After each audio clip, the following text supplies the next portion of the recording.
My name is Lauren Cantatori-Kazi, and my pronouns are she, her, and I am pleased to be your worship associate this morning. If you've been with us for many years, or you've just been with us for a little bit of time, either online or in our sanctuary here, we welcome you unequivocally and unconditionally to the Unitarian Universalist Church as your full, authentic self, right here at this moment. We intentionally welcome everyone. We welcome every gender expression and sexual orientation. We welcome every race and ethnicity. We welcome you no matter what political party or affiliation you might have, what level of ability or socioeconomic class or education. We especially welcome those who are facing the hatred, cruelty, and judgment of others for simply being who they are. May you find sanctuary here, now. Our time together our gathering together during this time has intention and purpose. This space, right now, is holy and sacred. Though we often fall short of our ideals, we work to grow as spiritual and moral beings. To that end, we recite a covenant each week, which is not a creed, but a promise that we make to each other.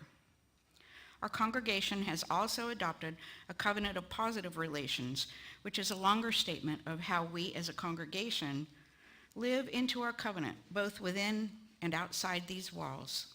We invite everyone to enter into relationship, to form our beloved community together as we learn how to live into our principles and values.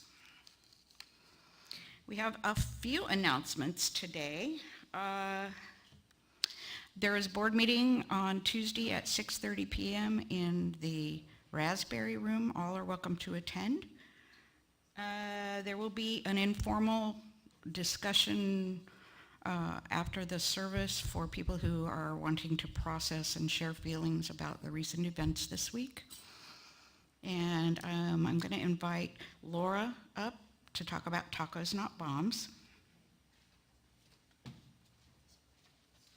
Hello, good morning. Just a reminder for Tacos Not Bombs sandwich bag assembly that will be held in 2 Saturdays, November 23rd.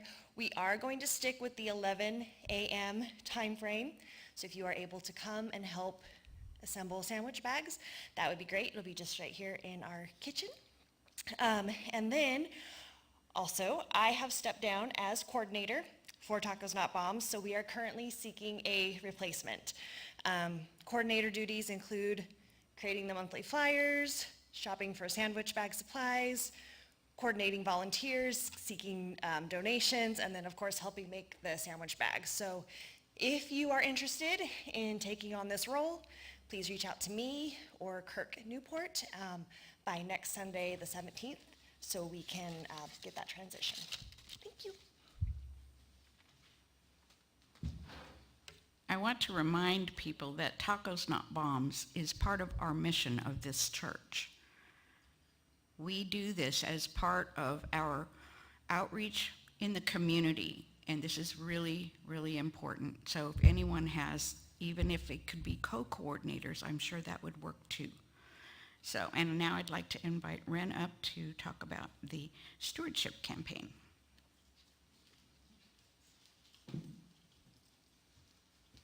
Good morning. I'm Ren Aldrich, and I'm here today as a member of your 2025 Canvas team. I just wanted to give an update. So far, we have collected just over $53,000 in pledges to meet our goal of $90,000. So keep turning in those pledge cards. You can turn them into me, you can turn them into Lauren, you can stick them in the mail, you can slide them under the church office door. Just make sure you get those in. I know, like me, I tend to be like, oh, I'll just give, whenever I can. We really need to have a number so that we can develop our budget for the next year. So please put something down on paper and give it to us. If you lost your form or you never got a form, I have them. There's some on the table out in the foyer. Come see me. I'll get you hooked up with one. And lastly, if you are able to, please consider increasing your pledge to help this church be successful. Thank you so much.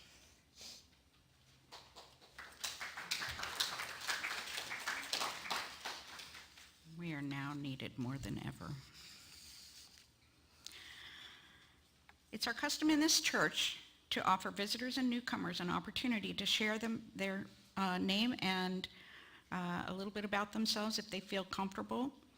If it's your first time here, or if you're just ready to say hello after coming for a while, we invite you to stand as you are able, or raise your hand and tell us your name and where you are from. And Ren has the microphone so that the people online can also get to know you. Are there any visitors or newcomers today that would like to introduce themselves?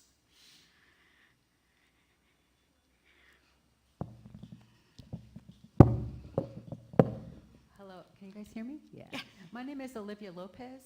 I've been here before doing presentations for DACA students with Raiz, and I feel so happy to be here again because I think all of our services are going to be needed, much more needed, and community, not to be isolated. Thankful to be here. Thank you. Thank you. Welcome. Would anyone else like to introduce themselves? Well, we welcome you and invite you to stay for coffee and conversation after the service. We would love to get to know you. Our service will now begin.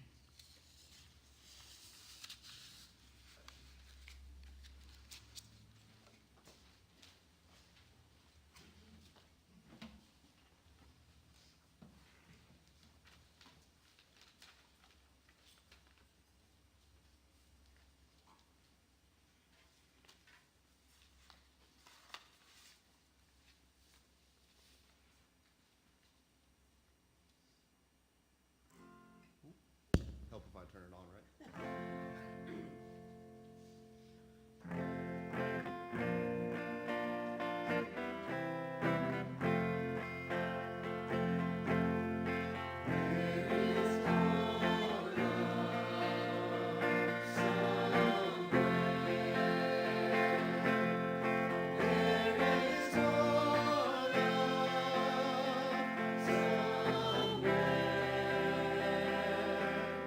I'm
Good morning. Our opening words are by Reverend Ashley Horan. You are loved beyond belief. You are enough. You are precious. Your work and your life matter. And you are not alone. We are a part of a great cloud of witnesses, living and dead, who have insisted that this beautiful, broken world of ours is a blessing worthy of both deep gratitude and fierce protection. Our ancestors and our descendants are beckoning us, compelling us towards greater connection, greater compassion, greater commitment to one another and the earth. Together, we are resilient and resourceful enough to say yes to that call, to make it our life's work in 1,000 different ways, knowing that we can do no other than to bind ourselves more tightly together and throw ourselves into the holy work of showing up again and again to be a part of building that world of which we dream, but we have not yet seen.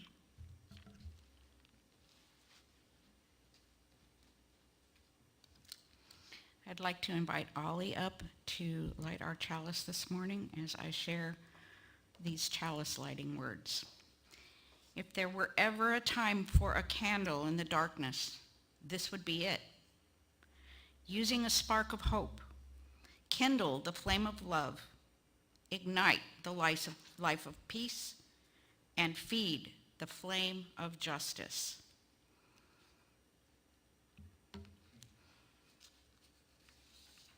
I'd like to invite everyone to rise in body or spirit for the reciting of our covenant. Love is the doctrine of this church.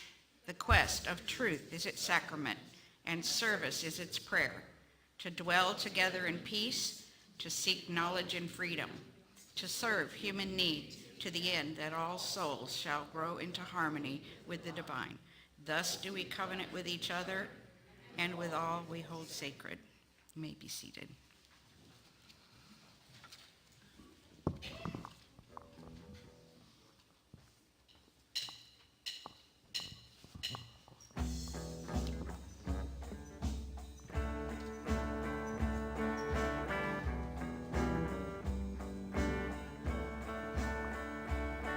Mosquitoes can enjoy me, I can't go inside. I'm sucking up as much of the full moon so bright.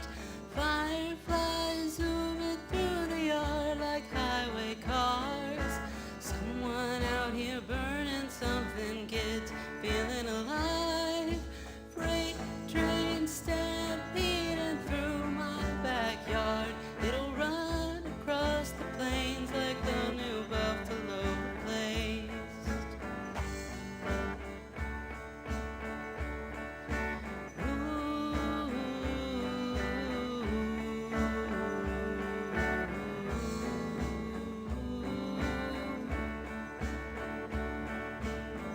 I have a hope, and though she's blind with no name, she goes where she's supposed to, feeds herself while I'm away.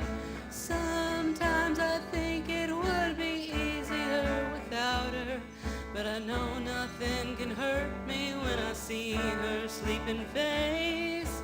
Freight train horn howling out, mad and wild, heading somewhere far away like the new buffalo replaced.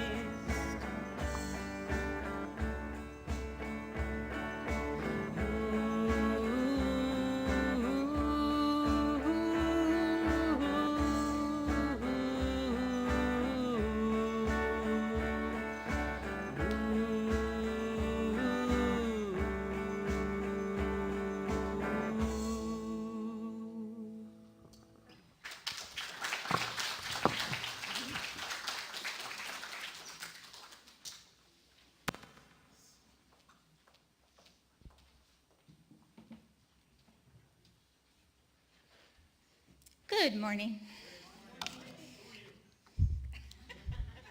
That's just rude, Ray. I'm Tess Cherry. I am your RE coordinator here at U2C3. Our story for today is Little Mole Finds Hope by Glynis Nellist. Little Mole was sad. He lay in his burrow deep underground and put his head in his paws. Little Mole, whatever is wrong? Asked Mama. I don't know, Mama, sniffled Little Mole, but I don't feel good inside. I'm sad. What you need is hope, Mama said. Hope? What's hope? Where do I find it? Little Mole asked. Come with me, Mama said. As she took hold of Little Mole's paw, sometimes hope is hiding in the darkness. Sometimes it is hard to see, but it's always there. You just have to find it. Mama Mole led her son gently out of the dark burrow, up toward the light. But on their way out of the tunnel, Mama stopped. Do you see this bulb, Little Mole? She asked. Mama pointed to a bulb squashed in the dark earth. It was brown, wrinkled, and lifeless. It's dead, Mama, said Little Mole. No, my dear, Mama whispered softly. This bulb is not dead. Sometime soon, it will feel the warmth of the sun. It will begin to grow and push its way out of the deep, cold earth. One day, this bulb will become a beautiful yellow daffodil. Close your eyes, Little Mole. Can you see it dancing in the wind? Yes, Mama, cried Little Mole. I see it, I see it. That is hope, Mama said. Little Mole and Mama reached the top of the burrow where the sunlight was shining. Look up, Little Mole, Mama said. What do you see? Little Mole looked up. He saw woodpeckers sitting in the trees, but the branches were bare. They stretched out like skeleton bones silhouetted against the sky. They're dead, Mama, said Little Mole. No, my dear, Mama whispered softly. The trees are not dead. One day soon, buds will appear and these branches will be covered in bright green leaves. Close your eyes, Little Mole. Can you see them dancing in the wind? Yes, Mama, cried Little Mole. I see them, I see them. That is hope, Mama said. Little Mole and his mama scurried along the edge of the woods until they came to Mr. Rabbit's garden. An old brown flower pot was lying on its side in the soil. Under the rim, something small and shriveled was hanging. It's dead, Little Mole said. No, my dear, Mama whispered softly. This chrysalis is not dead. One day soon, the butterfly growing inside will burst out of her shell. She will spread her wings and fly free among the flowers. Close your eyes, Little Mole, said Mama. Can you see her dancing in the wind? Yes, Mama, cried Little Mole. I see her, I see her. That is hope, Mama said. Little Mole and his mama went home. I had a wonderful day today, Mama, Little Mole said happily. Now, I know that there's always hope, even in the darkest places. Mama smiled as she tucked Little Mole into bed, pulled his quilt up under his chin, and kissed him goodnight. And Little Mole closed his eyes and fell fast asleep, dreaming of yellow daffodils, green trees, and beautiful butterflies dancing together in the wind. The end.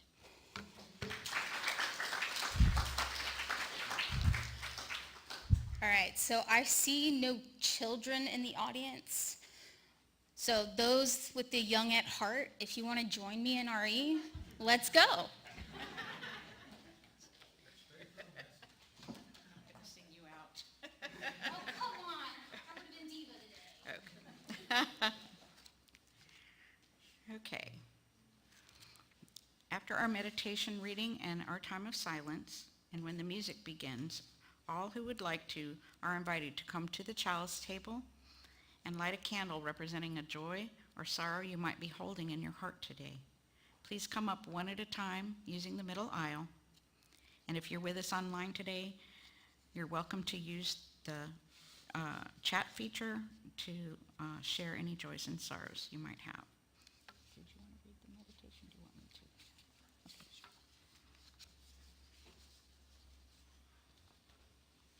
sure. So ground yourself if it's possible, entering into a posture of meditation. Let us hear these words. Breathe with me. You who feel sorrow calling across the ocean, calling across the room, echoing in the spacious caverns of your chest. Breathe with me.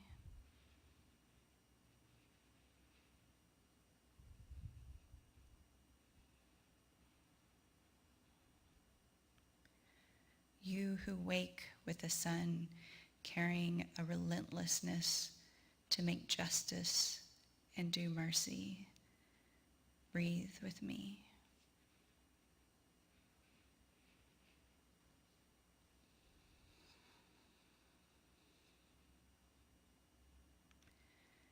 You who walk humbly, accepting that your gifts for the world will be made by you. You, a soft creature who must pause for meals and water and laughter and rest. Breathe with me.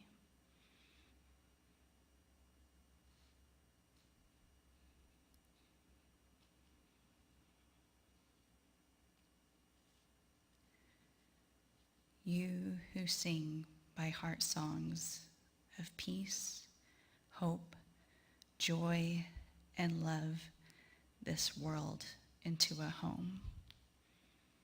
Let us hold that as we enter a sacred time of silence.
I release control and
As the saying goes, Reverend Carrie was not raised a UU, but she got here as soon as she could.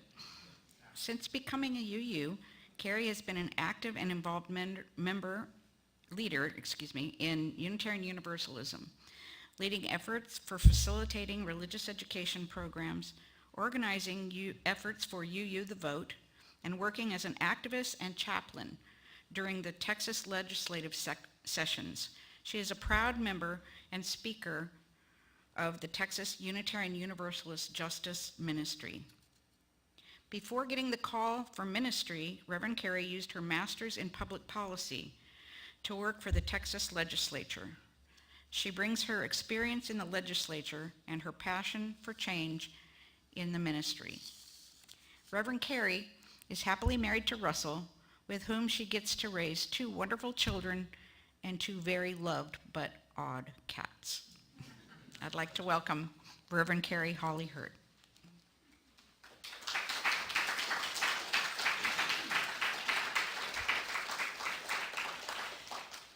Thank you and good morning again.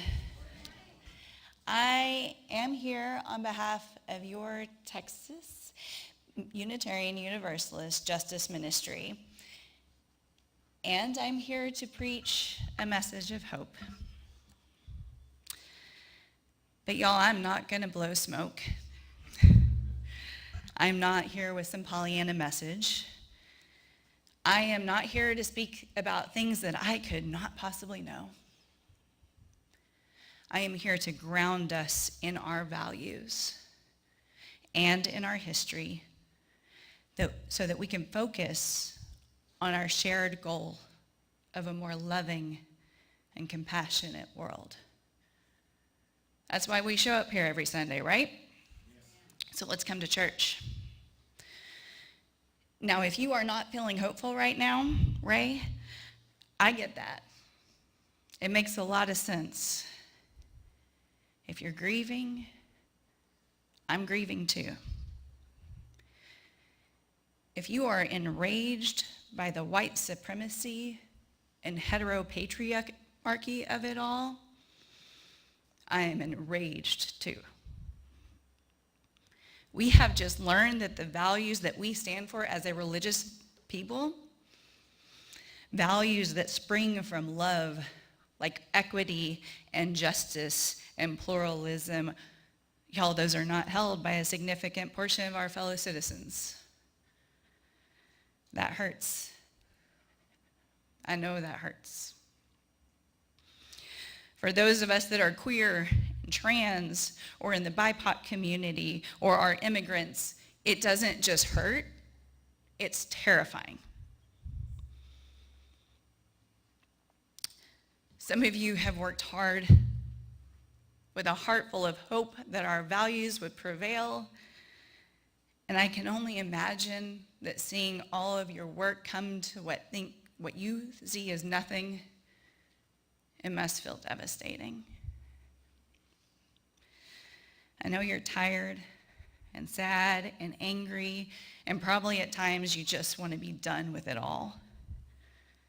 I know because I'm on the same roller coaster. But I've heard so many people over the last few days say that they felt foolish to hope, naive to hope. No, I don't believe that for a second. I do not believe for a second that our hope was misplaced or that it did nothing. I believe that the hope we led with impacts people in the here and now. And I believe that that hope is the cornerstone of our faith because it is important to our spiritual health, but also that amazing work we are called to do. Dr. Kelly Carter Jackson said that the abolitionist movement of the 19th century, the movement that helped this nation move away from a violent and dehumanizing institution of chattel slavery, an institution that was the lifeblood of this economy. Those people, that was only 1% of the population. And according to Dr. Carter Jackson, that 1% was made up of the most diverse group of people. She said, it's men, it's women, it's white, it's black, it's people born into freedom and people born into slavery, fugitive slaves, wealthy people, poor people, religious people, non-religious people. It was people like Harriet Tubman and Frederick Douglass who knew firsthand the cruelty and violence of this system and still had hope for a better future. A future in which their humanity was recognized. A future in which one day this nation would live up to the promise of liberty and equality for everyone. It was our Unitarian forebearer, Theodore Parker, who at the height of the Fugitive Slave Act, when he was having to protect his congregants from slave catchers, he wrote, I do not pretend to understand the moral universe. The arc is a long one. My eyes reach but little ways. I cannot calculate the curve and complete the figure by experience of sight. I can divine it by conscience.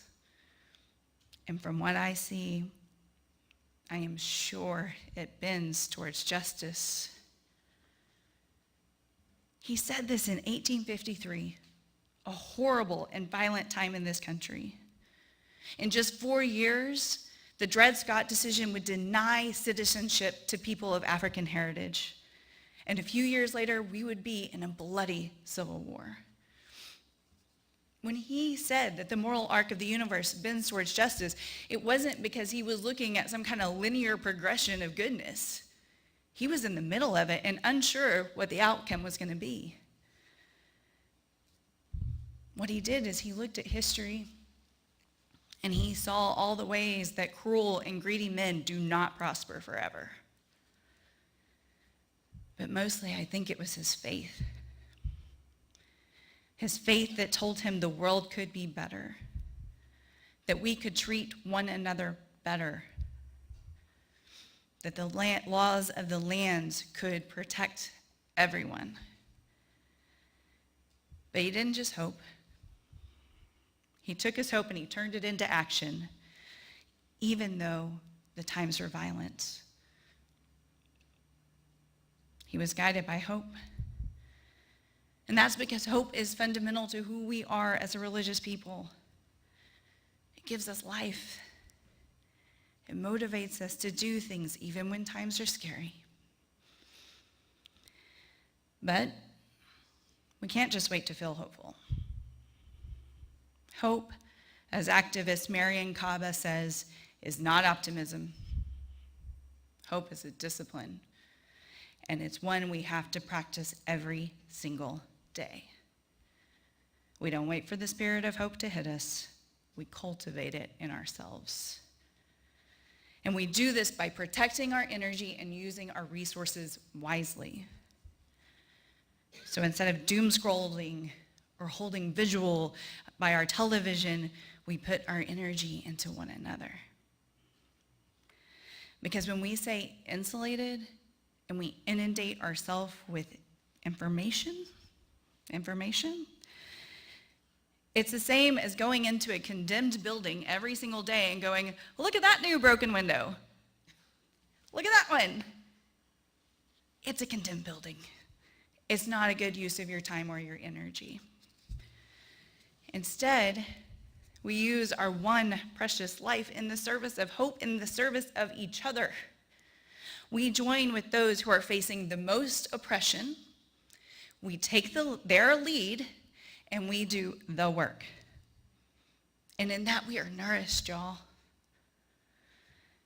Our hope is nourished because, y'all, we are always meant to be together. Our communities help us to maintain the discipline of hope because we lift each other up.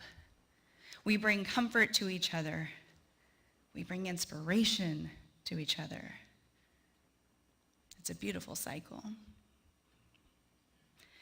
Bell Hooks says that one of the most vital ways we sustain ourselves is by building communities of resistance, places where we know we are not alone.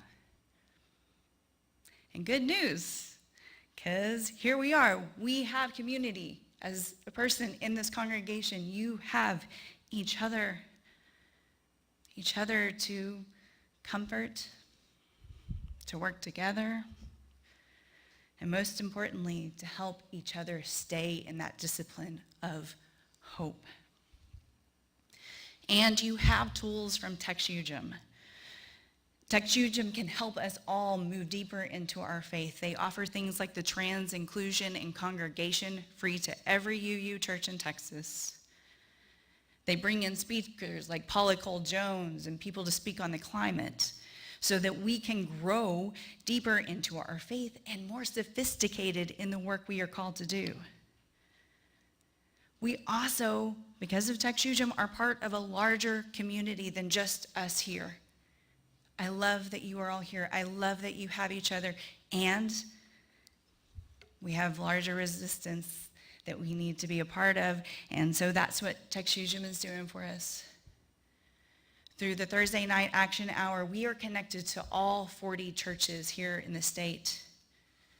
This is a time when we can bring our cares and our concerns, the work we are trying to do in our own community, and have our larger UU community help us in that. And TechShujim pulls us into communities with other like-minded organizations. Last legislative session, TechShujim worked with Impact Texas, an interfaith organization, to bring us into community with people from all faiths with similar values, so that together we could raise a religious voice against the horrible and cruel anti-trans legislation. And we could speak as a religious people for reproductive justice. In this last legislative session, we became a vital part of the All In for Equality Coalition. What they did during legislative session, and what they have done since. We have been brought into community with organizations and people in those organizations like Equality Texas, the ACLU, Lamba Legal, the Transgender Education Network of Texas. TechJujum is working hard to cultivate those communities so that we can live out our values in good company. And let me tell you, it's good company. And when I think about that, about being a part of these bigger organizations with people from all different backgrounds, religious, not religious, I can't help but think of those 19th century abolitionists. Isn't that hopeful? I mean, y'all, 1% of the population overcame 400 years of one of the most brutal institutions in the world. I think we can pull some hope from that. Now, those of you who might be cynical, you might be thinking, and a lot of good that did. Didn't the legislative session go horribly for us and for our values? And yeah, the truth is, last legislative session was not great. It wasn't great. But I tell you, it could have been worse. We, with our partners, held back a lot of bad legislation. But more importantly, we did a whole lot of good and brought a whole lot of hope to people just in the here and now, just by showing up. One of the most powerful things I've come to realize is that our power is in the way we can change the narratives for those that are targeted for marginalization. I'm a minister. I'm a member of TechJujum. But I'm also a mom. I'm a mom in a family that the legislature is just loving to target right now. And I can tell you that being a target of so much hate is demoralizing. In fact, I think that's the point. To demoralize us, to make us feel isolated and hopeless. But last session, when you showed up, whether it was in their yellow shirts at the Capitol or an action hour or writing in or calling in, when they showed up, that cruel, isolating, demoralizing message was torn apart. Knowing that my faith community and people who had no stakes in this would show up for families like mine, I felt deeply held, deeply loved, and hopeful. Even when the session went the way it did. And even with next session looking to be even more awful. I have hope. I have hope because I know my community cares about those that are being targeted for oppression and marginalization. I know that my community is centered in values that will lead them to show up, make calls, go to the Capitol, write letters, whatever your work is, to do it and to do it again and again. Because y'all, that's how we obliterate that demoralizing message. We have example after example of people that have led with hope to bring about a better world. Now, they didn't all see the fruits of their labor. And I don't know the future. We might not either. But we are living in a world where we have benefited from that work. And as a people of faith, we know we have the responsibility to those who are coming after us. We can't let this pain, this loss, this hurt that we are feeling right now cause us to give up hope, to cause us to move away from our values. because y'all, the consequences are too high. It is too dangerous for us to give up hope. We have to lead with our values. We have to have hope that we can bend that moral arc of the universe, just like our ancestors did, just like our descendants will do. Even when things are violent, even when we are in despair. Because we cannot forget that the scoreboard is not elections or legislation. The scoreboard is people loved and cared for. That's what matters. People loved and cared for. We have to refuse their demoralizing message. We cannot let people think that they are alone or that no one cares about them, because we know we do. Hope is the cornerstone of our faith, because it's how we stay spiritually healthy. It's also what guides us to do this important work. It's what guides us to live into our values. We have to cultivate it in ourselves and in our community, because we must resist hate and violence and oppression in the halls of power, but more importantly, in the lives that are those that are targeted for oppression. This is our work, and it is joyful work. May we be motivated by it, comforted by it, and made hopeful in it. May it always be so.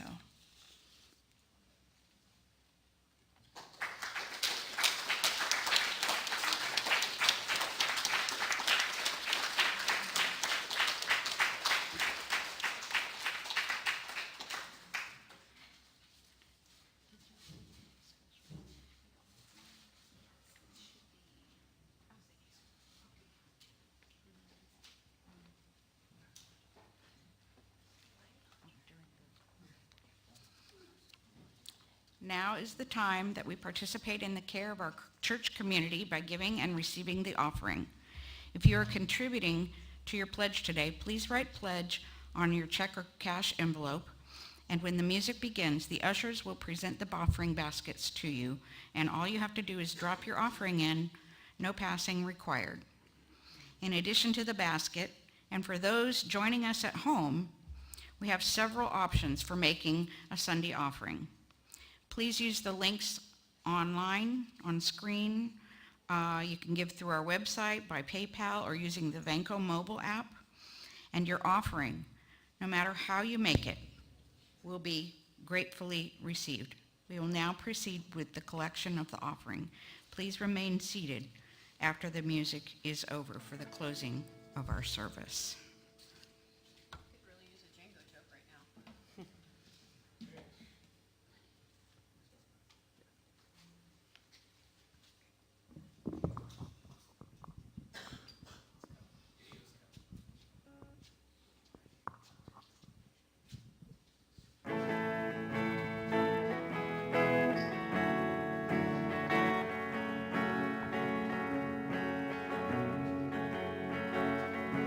Said, Julian, you are holy, you are holding my hand. And Julian, you are holy, you are holding my hand. And she said, all will be well, all will be well, all manner of things will be well. I said, Julian, do you not know about sorrow? And Julian, do you not know about pain? I said, Julian, do you not know about hunger? And Julian, do you not know about shame? And she said, all will be well, all will be well, all manner of things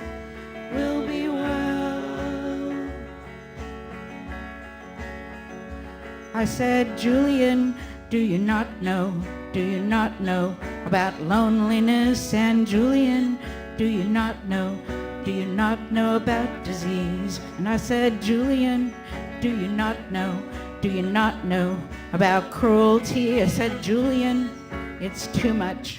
It brought me to my knees. And she said, all will be well, all will be well, all manner of things will be well.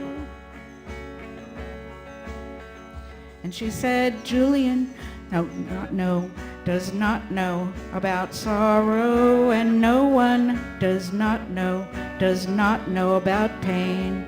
And she said, no one does not know about hunger, and no one does not know about shame. And she said, all will be well, all will be well, all manner of things will be well. She said, no one does not know about loneliness, and no one does not know about disease. She said, no one does not know about cruelty. She said, I know it's too much. It brought me to my knees, where I heard, all will be well, all will be well, all manner of things will be well, all will be well, all will be well, all manner of things will be well.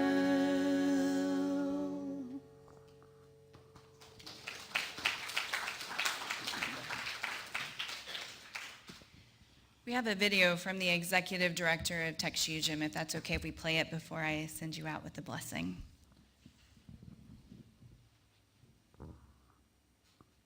This is Reverend Aaron Walter, proud to serve as the minister and executive director of your Texas Unitarian Universalist Justice Ministry. That's the UU State Action Network for Texas.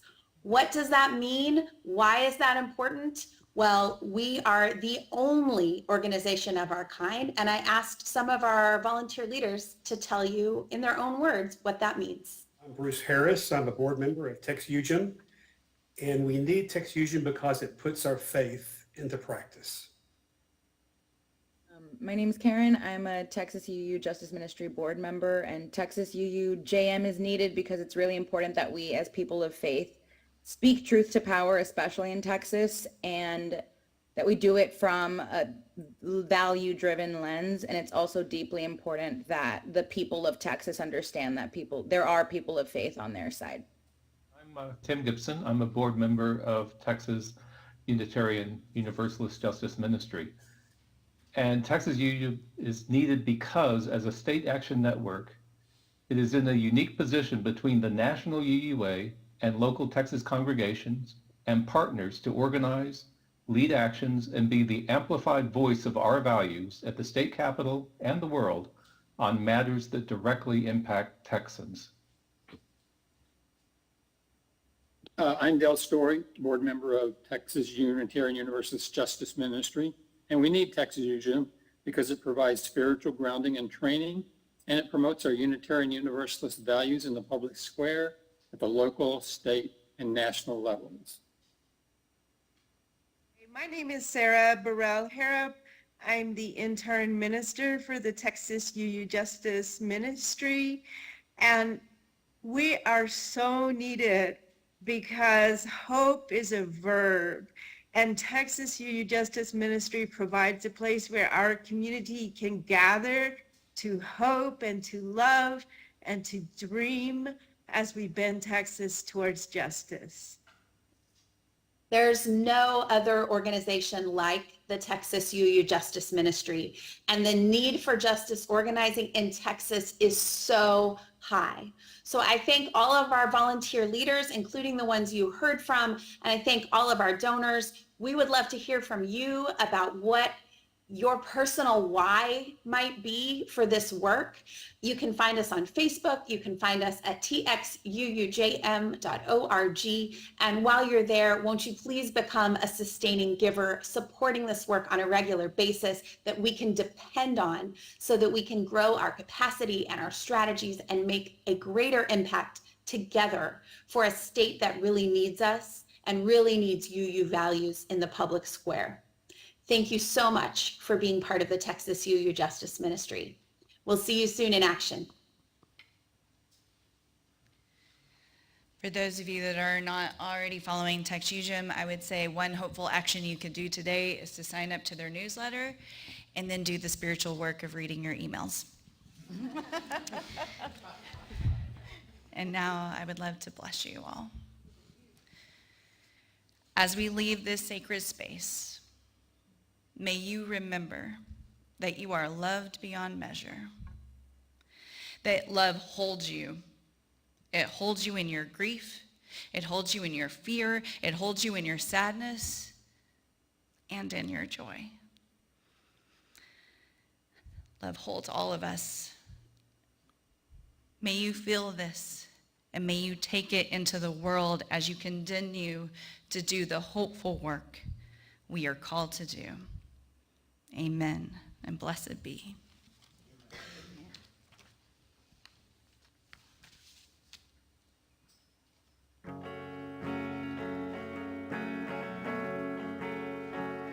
I said, Julian, you are holy, you are holding my hand. And Julian, you are holy, you are holding my hand. She said, all will be well, all will be well, all manner of things will be well. And she said, dear one, do you not know? Do you not know about tenderness? She said, dear one, do you not know? Do you not know about friends? And she said, dear one, do you not know? Do you not know about spirit? And dear one, do you not know? It's only love that never ends. And so all will be well, all will be well, all manner of things will be well, all will be well, all will be well, all manner of things will be well.